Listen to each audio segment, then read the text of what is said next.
अस्सलामु अलैकुम वरहमतुल्लाहि वबरकातुहू। जी हाँ दोस्तों, उम्मीद है कि आप तमामी लोग खैर आफ़ियत से होंगे, तमामी लोग अच्छे होंगे। जी हाँ दोस्तों, एक बड़ी अपडेट है बीपीएससी टीआर 3.0 शिक्षक भर्ती को लेकर। आप जानते हैं कि इस वक्त अभी जो कल ही एक जारी किया गया है कि किस 1 to 5 में लेके 6 to 8, 9, 10 और 11, 12 में कितनी सीटें हैं और किस सब्जेक्ट में कितनी सीटें हैं।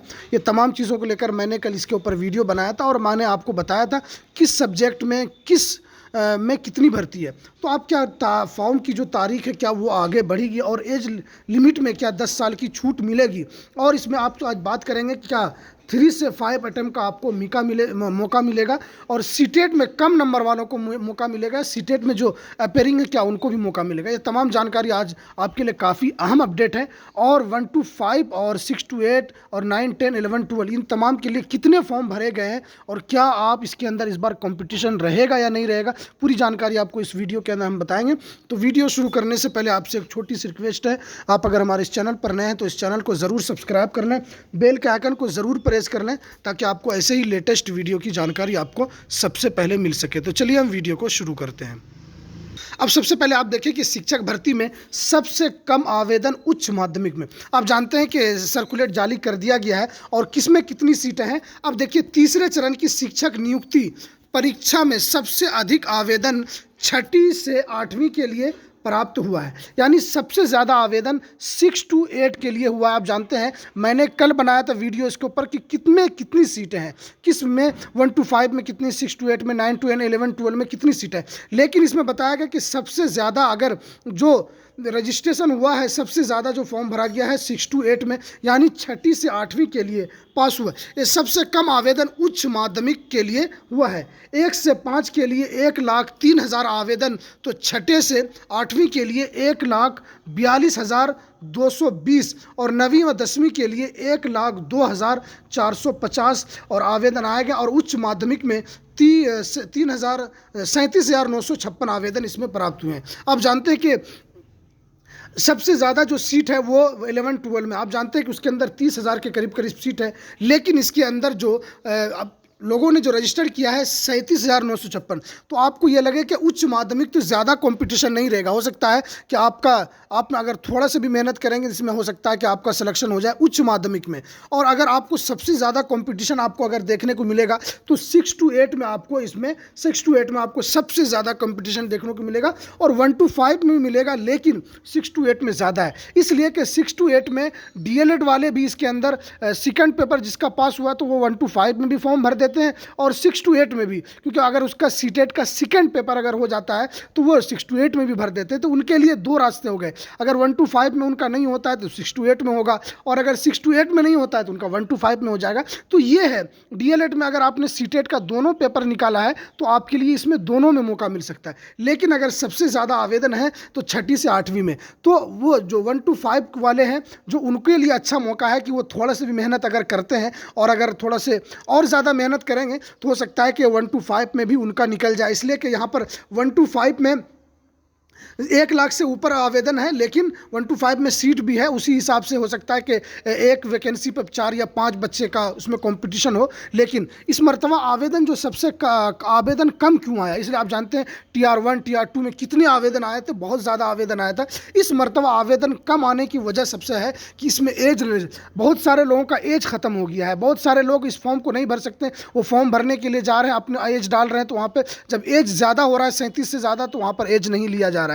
तो इसमें यह है कि एज ज़्यादा होने की वजह से बहुत सारे अभ्यर्थी ऐसे हैं जो TR 1, TR 2 में बैठे थे, उनका सिलेक्शन नहीं हुआ, वो TR 3 का इंतज़ार कर रहे थे। तो उसमें क्या है कि वो एज रेशियो की वजह से पीछे हट गए। उनका किसी का TR 2 जब था तो किसी का 37 साल से कम था। अब TR 3 आया तो उनका क्या हुआ कि एज ख़त्म हो गया, अब वो फॉर्म नहीं भर सकते हैं। तो सरकार की तरफ से वो लोग काफ़ी परेशान है कि हम लोगों का एज को बढ़ाया जाए ताकि हम इसके अंदर फॉर्म को भर सकें। एज के अंदर छूट मिलनी चाहिए और बहुत सारे लोगों ने इसके ऊपर धरना भी दिया, पटना भी गए। लेकिन देखिए आप जानते हैं कि एज की जो समस्या है इसकी वजह से बहुत सारे अभ्यर्थी बाहर हो चुके हैं। इससे पहले क्योंकि सरकार ने इतने बड़े पैमाने पर इससे पहले बहाली निकाली थी, लेकिन काफ़ी पहले इतने बड़े पैमाने पर इस तरह की बहाली आई थी। लेकिन अभी जो बहाली आई इतने बड़े पैमाने पर बहुत सारे बच्चों का एज ख़त्म हो गया। अब हम बात करते हैं कि आपको 5 अटेम्प्ट आपको मौका मिलेगा। तो आप जानते हैं कि मैंने इससे पहले भी आपको बताया था कि 5 अटेम्प्ट आपको मौका मिलेगा, लेकिन जहाँ तक अभी तक जानकारी है कि अभी तक इस तरह की ऑफिशियल नोटिफिकेशन नहीं आया है। जहाँ तक आप जानते हैं कि नियोजित शिक्षकों के लिए पहले 3 अटेम्प्ट दिया गया था, लेकिन जब उन्होंने सरकार से बात की, उन लोगों ने धरना दिया, उन लोगों ने सरकार के ऊपर दबाव बनाया, तो 3 से उनको 5 अटेम्प्ट का मौका मिल गया। उनको 3 से क्या हो गया, एक 3 ऑनलाइन 2 ऑफलाइन का उनको मौका मिल गया। लेकिन इन लोगों के लिए 3 अटेम्प्ट है, और बहुत सारे बच्चे इसमें कन्फ्यूज़ हैं कि अगर हम TR3 में अगर फॉर्म भरते हैं तो हमारे पास तैयारी करने का वक्त नहीं है, हम तैयारी नहीं कर पाएंगे, और जब तैयारी नहीं कर पाएंगे तो वो पहले हिम्मत हार जा रहे हैं कि हम तैयारी जब नहीं कर पा रहे हैं तो हमारा अटेम्प्ट ख़राब हो जाएगा और हम फालतू का फॉर्म भी हमारा चला जाएगा। लेकिन फिर TR4 जब अगस्त में आएगा तो अगस्त में अगर वो सोच रहे हैं कि अगस्त वाले में हम फॉर्म भरें ताकि हमें जो बीच में 3 महीने का, जो 3 या 4 महीने का जो भी हमें गैप मिलेगा तो हम उसके अंदर अच्छी से तैयारी कर सकते हैं। लेकिन इस मरतबा जो बहुत कम फॉर्म भरा गया है, तो वो बच्चे जो शायद वो सोच रहे हैं कि कोई अपने इस पे दौड़ लगा के कि हो सकता है आगे 5 अटेम्प्ट हो ही जाएगा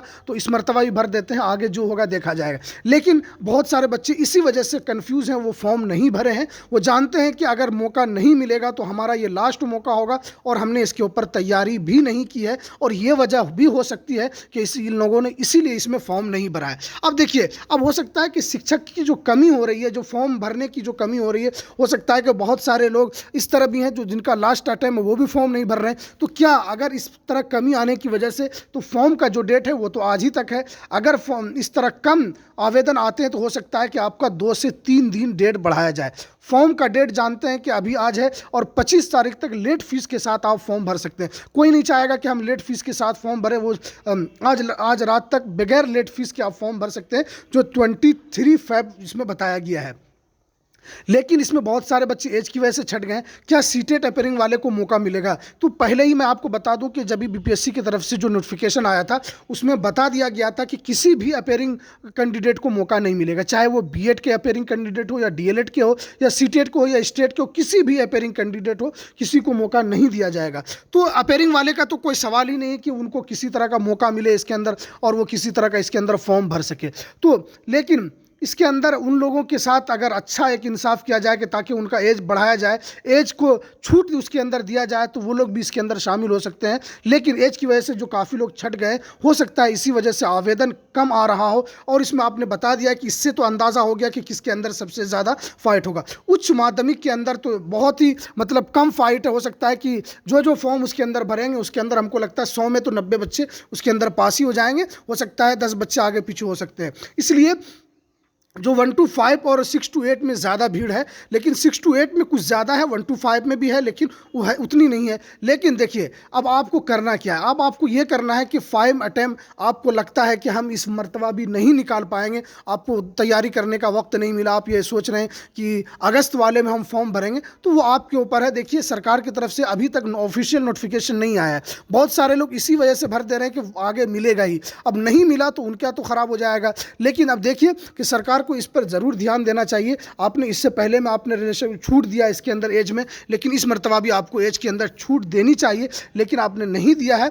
तो बहुत सारे बच्चे जो 12-13 साल से इंतज़ार कर रहे थे कि हम फॉर्म को भरेंगे, उन्होंने वो TR1 में नहीं निकाल पाए, TR2 में नहीं निकाल पाए, तो वो TR3 में निकालना चाह रहे थे। लेकिन कम से कम 5 से 6 मौका मिलना चाहिए, लेकिन सरकार ने इसके ऊपर अभी तक कोई फैसला नहीं लिया है। और जहाँ तक फॉर्म भरने की जो तारीख है, हो सकता है कि आपका 2 से 3 दिन आपका बढ़े, इसलिए कि इसमें कम आवेदन आने की वजह से 2-3 दिन बढ़ जाए। हो सकता है कि इसमें वो बच्चे भी सोच लेके, अगर हम चाहे तो इस तरह का जब आ जाता है तो उसमें बहुत सारे बच्चे सोचते हैं कि कंपटीशन कितना रहेगा। अब यहाँ पे बता दिया गया है कि कितना इतना इसमें अब तक रजिस्ट्रेशन हुआ है, तो इसमें बच्चों को अब सोचा जाए कि वो सोचेंगे कि अब हम भर रहे हैं या नहीं भरें। इसमें अब आपको पता चल गया कि कितने इसके अंदर अभ्यर्थी ने अब तक फॉर्म भरा है, तो इसमें आपको कंपटीशन के बारे में आपको पता चल जाएगा। तो इसलिए वो बच्चे जो सीटेट अपेयरिंग वाले तो फॉर्म नहीं भर सकते हैं, लेकिन इसमें बहुत सारे बच्चे एज की वजह से छूट रहे हैं। तो सरकार को इस पर ज़रूर थोड़ा सा ध्यान देना चाहिए कि एज की वजह से वो बच्चे क्यों छूट रहे हैं, और